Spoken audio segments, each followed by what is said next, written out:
नमस्कार, एनबीसी 24 देख रहे हैं आप। मैं हूं आपके साथ अभिषेक। देखिए, कल पूरे बिहार में थर्ड फेज की बहाली को लेकर जो परीक्षा है बीपीएससी के द्वारा वो ली जा रही थी। ऐसे में खबरें सामने निकल के आई कि झारखंड के हजारीबाग से 200 से ऊपर छात्र छात्रा को पकड़ा गया है और ऐसे में यह कहा जा रहा है कि बीपीएससी थर्ड फेज में बड़ी धांधली होने वाली थी। ऐसे में हमारे साथ छात्र नेता सौरभ जुड़ेंगे, बात करेंगे। सौरभ, कैसे देख रहे हैं जिस तरीके से 200 से ऊपर छात्र छात्रा को पकड़ा गया, पूरे बिहार में परीक्षा हो रही थी और मामला पेपर लीक से जोड़ा जा रहा है?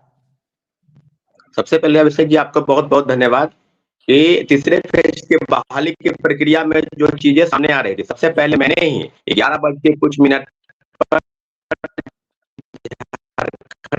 उन्हें बताया था कि पक्की खबर है, पेपर लीक के मामले में है या झारखंड पीटी परीक्षा 17 तारीख को होने वाली है, 17 मार्च को यानी करने वाली है, उसके संदर्भ में चीजें सामने आ रही है।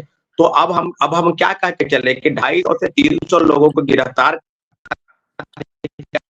टीम जो है वो पटना लेकर पहुंची है। कल 11 बजे शायद वहां से चली है रात में।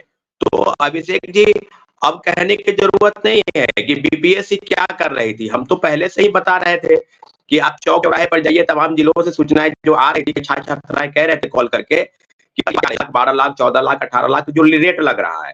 तो सरकार को जवाब देना है ना, प्रश्न बीपीएससी से पर है।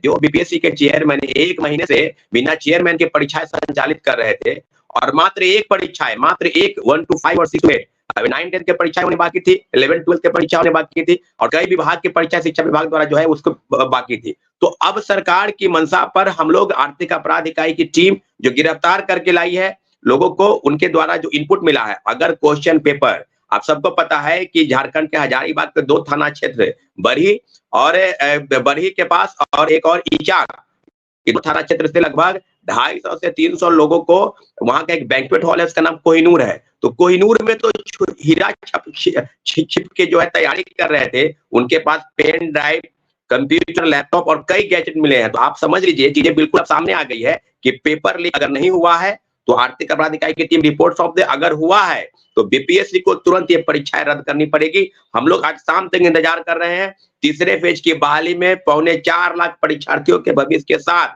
जो खिलवाड़ बीपीएससी से कर रही है। और एक और बात बता दे कि वहां पर स्वास्थ्य विभाग के उप सचिव का गाड़ी भी मिला है।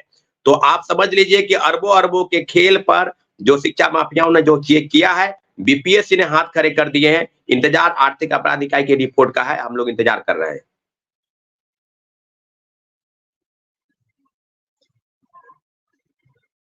सौरभ जी, क्या लगता है, सरकार की मिलीभगत है या फिर अधिकारियों की मिलीभगत है? देखिए, सरकार तो पल्ला झाड़ लेती है ना, छोटे छोटे लोगों को गिरफ्तार कर लेती है, उसके बाद बताएगी कि हम ये नहीं करना चाहते हैं, वो करना चाहते हैं। निश्चित रूप से सरकार के, आपको याद होगा इसके पहले भी 66वीं पेपर लीक के मामले सामने आए, 67वीं में तो बिल्कुल क्लियर हो गया। रंजीत रजक नहीं, एक और आईएएस अधिकारी मिलीभगत से पेपर लीक हुआ था, लेकिन आईएएस अधिकारी को हुआ कुछ नहीं। जहां जिस विभाग में जहां पर थे, गुजरात कैडर में वापस भेज दिया गया। एक और जो 7-8 वर्षों से बीपीएससी के सचिव थे, उनको लखीसराय का डीएम बना दिया गया। और फिर आज आप सचिवालय सहायक के जो कर्मचारी चयन है, वहां का फिर उनको सचिव बनाया गया है। तो निश्चित रूप से अब दूध की रखवाली आप किसको दे रहे हैं? बिल्ली को दे रहे हैं। जाहिर सी बात है, बड़े बड़े आयोग के अध्यक्ष और सदस्य और जितने भी लोग हैं सब भ्रष्टाचार में लिप्त है। पेपर लीक में इन लोगों की भूमिका अहम है। सरकार को जांच करनी चाहिए और जो केंद्र सरकार द्वारा जो लोकसभा में बिल पारित हुआ है, राज्य सरकार को अक्षरशः उसी बिल को बिहार सरकार में लागू होनी चाहिए थी। अभी बहुत देर नहीं हुई है। निश्चित रूप से तीसरे फेज की बहाली पर ये बहुत बड़ा प्रश्न बीपीएससी को है और बिहार सरकार के लिए चुनौती है कि आखिर पेपर लीक कैसे हुआ, जवाब आपको देना होगा।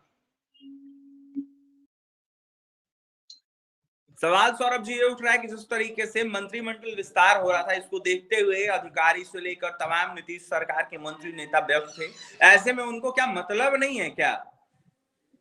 बिल्कुल बिल्कुल, यही तो हम कह रहे हैं ना कि सप्लीमेंट्री रिजल्ट के नाम पर हो, सीटेट अपियरिंग, एसटीटी अपियरिंग और कई विषय ऐसे थे शिक्षक बहाली से, जहां किसी को कोई मतलब नहीं था। आज पहली बार नहीं है, देश में आम चुनाव है तो एमपी का टिकट किसको क्या मिलेगा, मंत्री में कौन किसको मंत्रालय मिलने जा रहा है, सरकार की सारी व्यवस्था बस इसी पर लगी है। तो परीक्षा क्यों ले रहे हैं? आप परीक्षा भी बहाली का भी क्रेडिट लीजिएगा, तो पेपर लीक का क्रेडिट कौन लेगा? महागठबंधन की सरकार लेगी या एनडीए की सरकार लेगी? तो अभी दो प्रमुख नेता सम्राट चौधरी और विजय सिन्हा जब आप विपक्ष में थे तो खुलकर शिक्षक बहाली पर बोलते थे, खुलकर शिक्षक अभ्यर्थियों के साथ खड़े होते थे। लेकिन आज क्या हो गया? आप तो सरकार में है, आप दोनों डिप्टी सीएम बने हैं, दोनों की भूमिका पर प्रश्न है। माननीय मुख्यमंत्री जी से आग्रह है कि पेपर लीक हुआ है, आर्थिक अपराध इकाई की टीम की रिपोर्ट का इंतजार हम सभी को है।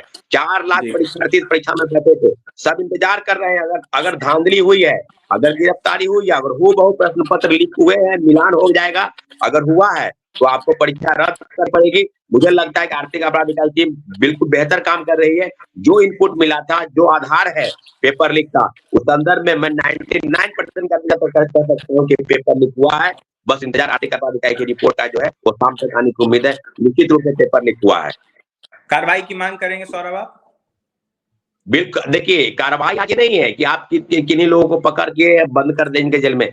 अगर पेपर बीपीएससी से आउट हुआ है तो निश्चित रूप से बीपीएससी में बैठा कोई अधिकारी, कोई कर्मचारी या कोई ऐसा जो है व्यक्ति है जिन्होंने पेपर को दिया और पेन ड्राइव में पेपर लोगों के पास था, रटवाया जा रहा था कि हूबहू अगर है, प्रश्न पत्र भी मिले हैं।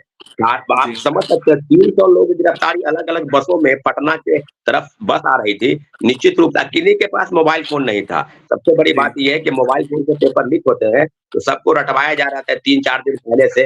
निश्चित रूप से कार्रवाई की हम उम्मीद करते हैं और बिहार सरकार से मांग करते हैं कि जो भी बड़े लोग शामिल हैं उनके ऊपर कार्रवाई कीजिए। बिहार में पेपर लीक का मामला आज से नहीं, बरसों से चल रहा है। उस पर रोक लगाने की जरूरत है, परंतु अभी तक रोक नहीं लगी है।